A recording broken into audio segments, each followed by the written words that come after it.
ما بينهم. كمان يا جماعة بنقول لكم الفرق ما بينهم وجهزوا البياضة عشان يحطوا البيض، فهنوريكم شكل البياضة ايه قبل وبعد.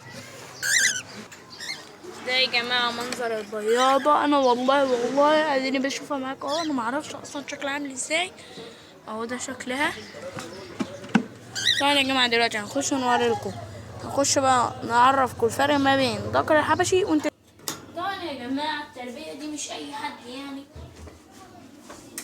طبعا يا جماعة التربية يعني بتبقى محتاجة متطلبات كتير. أولهم إن لازم يكون مكان نظيف، ثانيا لازم توفر لهم الأكل وأي نوع أكلات بيحبوها، ثالثا لازم يكون عندك مكان واسع. يعني ده اللي القفص اللي انتوا شوفوه ده يعتبر صغير، لكن أنا قريب بإذن الله أجيب لهم قفص كبير. بس لما يخلفوا، أول ما يخلفوا هنجيب لهم قفص أكبر من ده عشان يقعدوا فيه براحتهم. طبعا يا جماعة النهاردة زي ما وريناكم كده عصافير والحاجة.